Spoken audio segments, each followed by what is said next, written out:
Good morning, boys and girls. I have another book for you today. Gus Loses His Grip. This is a book about when we want things too much.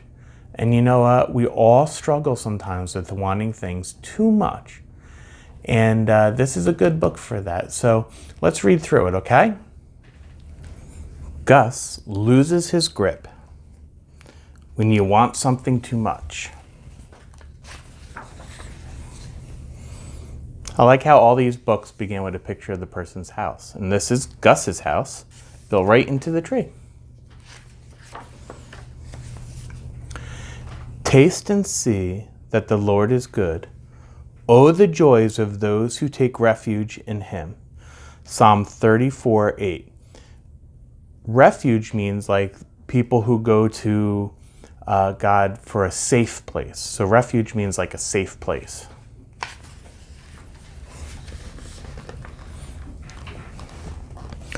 Mulberry Meadow was lined with towering trees. In the hollow of the great maple lived Papa, Mama, Gus, and Gwen Raccoon. One evening, as they ventured across the pond for a bite to eat, Gus hopped on a log and dashed to the other side. He wanted to be the first to get to the strawberry patch on the other side of the pond. As he quickly filled his paws with strawberries, Mama joked, "Gus, be sure to save some for the rest of us." Gus loved berries. Strawberries, raspberries, blackberries, any berries. He also loved sugar snap peas and sweets from the candy shop. Gus loved sweets. He loved everything sweet.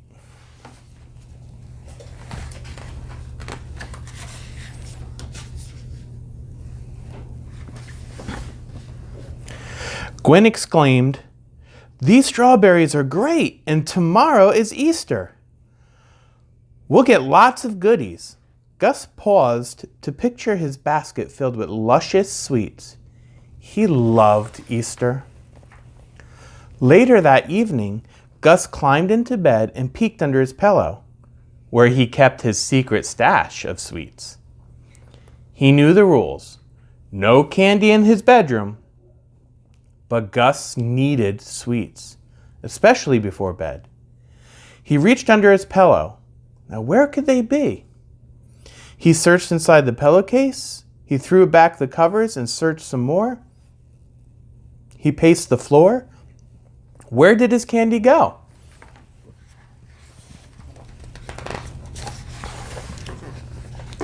And then he remembered. He ate it all last night. Every last piece. He simply couldn't stop, and now he had nothing. "I'll never fall asleep," he thought. He collapsed on the bed and stared at the ceiling. Finally, he did fall asleep. The next morning, Gus rubbed his tired eyes. He felt dreadful until he remembered it was Easter. He raced down the stairs to find his basket stuffed with green grass and mounds of sweets. Maple-covered eggs, gummy worms, and fruit leathers. His eyes grew wide as he dug his paws deep into his basket. Ooh.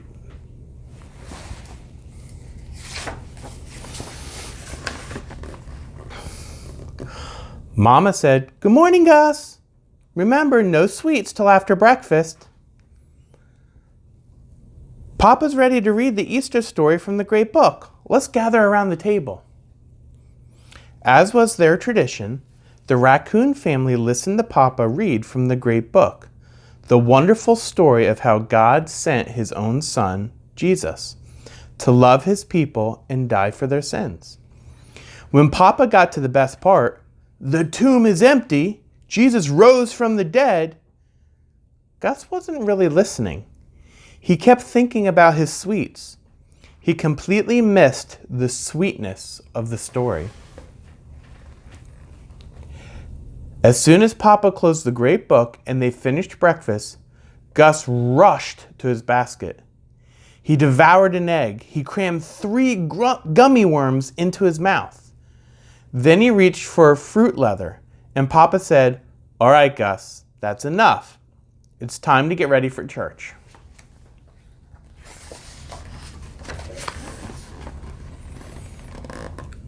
Several days later, Gus's basket was empty, but he was still craving more sweets. Mama was writing her shopping list and gathering bags for the market. She called, "Gus, Gwen, time to go."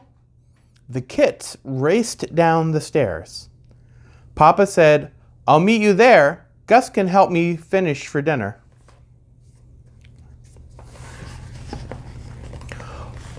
Once they arrived at the market, Mama zipped from stand to stand with Gwen and Gus in tow. She was happily purchasing food and fabric and fancy trinkets. Raccoons love a bargain. At each new shop, she seemed to find another thing she needed to have. And the after Easter prices were great.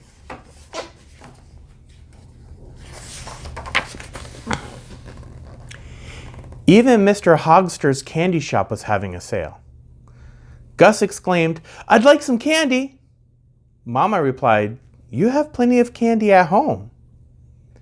Mama didn't know that Gus had already eaten all of his Easter candy, and Gus didn't tell her. Mr. Hogster called, "You're welcome to try a piece if it's okay with your mom. Look, your friend Lyle at the counter right now chose his piece."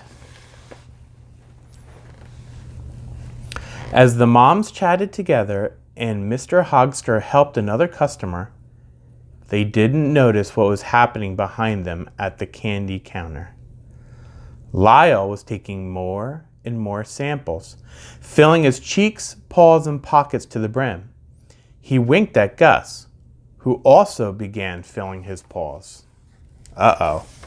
I think they're taking a lot more candy than they're supposed to be. Moments later, Papa arrived and upon seeing all of Mama's bags, exclaimed, "Goodness, Mama, we'll have bags hanging from our tails.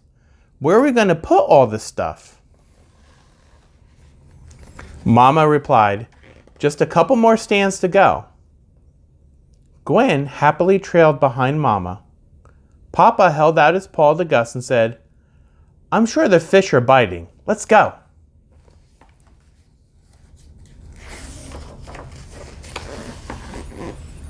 Papa reached for Gus's paw and found that it was full of sweets.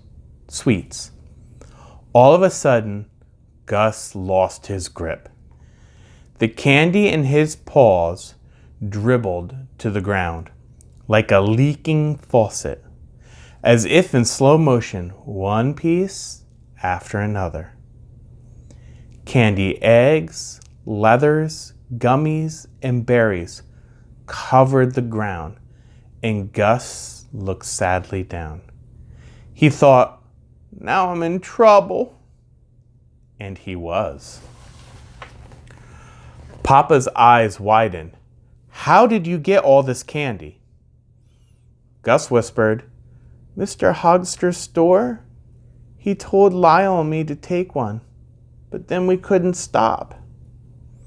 Papa said, "We're going to return all of this to Mr. Hogster right now." Uh-oh. Oh boy. Gus slunk back into Mr. Hogster's store. He'd rather be anywhere than here, doing anything but this. He had completely lost his sweet tooth. Now he felt sick to his stomach. Gus said to Mr. Hogster, "I stole this from you. I'm sorry. I hope you can forgive me." Gus set the eggs, leathers, gummies, and berries on the counter. Mr. Hogster replied, "Thanks for your honesty, Gus. I do forgive you."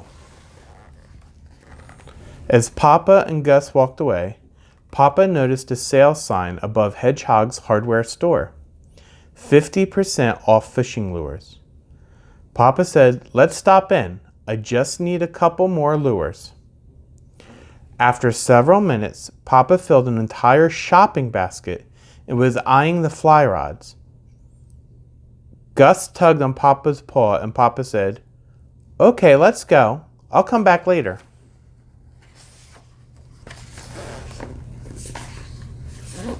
When they arrived at the pond and sat on the fishing log, Papa asked, "Are you ready to tell me why your paws were stuffed with sweets?"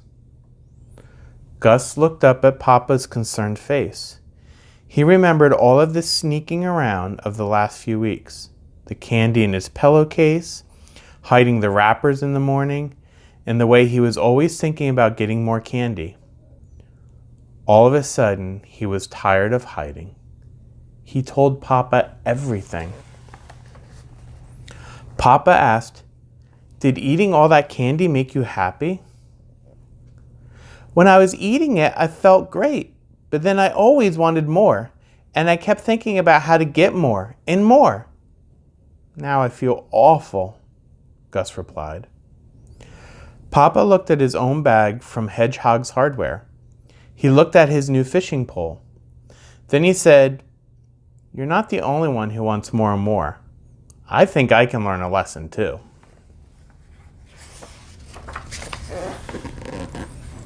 Papa continued, "You know, Gus, there's nothing wrong with eating candy every once in a while.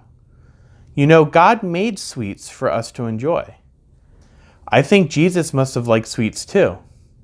But when we love something too much, it gets a grip on us, and we lose our grip on what is really important. We want something more than we love Jesus. We lose our grip on what makes us really happy. The great book calls that sin." Gus said, "It reminds me of when I thought I needed my Easter basket more than hearing the story of how Jesus saves me from what I do wrong." Papa agreed. "Yes, you're not alone, Gus. Mama and I struggle too. I'm beginning to see all the areas where God might want me to lose my grip.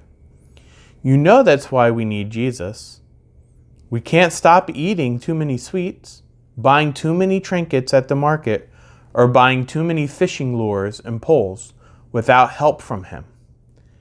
What we think we need grips us. But our sin is not too strong for Jesus." Papa took a pencil and 2 scraps of paper from the pocket of his overalls. "Here's a verse from the great book that we all need to remember," he said. Who will free me from being gripped by sin? Thank God the answer is Jesus. He wrote it twice and handed one to Gus and tucked one into his overall pocket. Gus laughed and said, "Now we can remind each other that only Jesus can help us lose our grip." "Yes," said Papa. "When Jesus holds us, we learn to loosen our grip on the things we hold too tightly."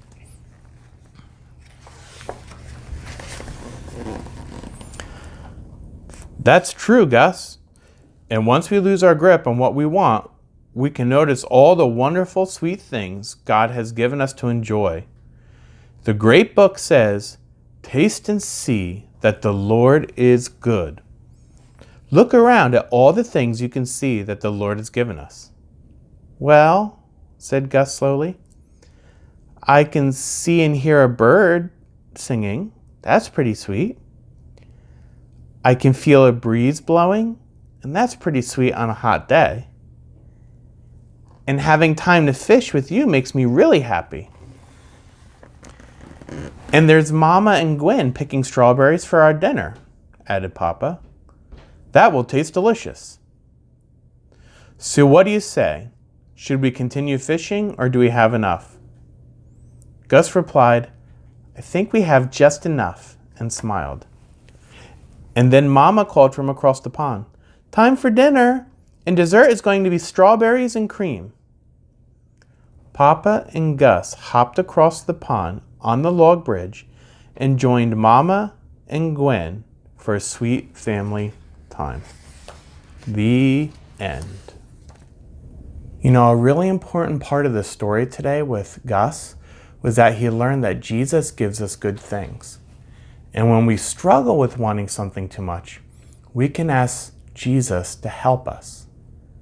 Is there something that you think maybe you want too much of? Maybe it's too much playing video games. Maybe it's too much of sweets and candy like Gus had. Maybe it's too much of other things. Whatever it is, you can ask Jesus to help you. And then he can help loosen that grip of things so that you can really be happy. All right, boys and girls, have a great day today. Bye-bye.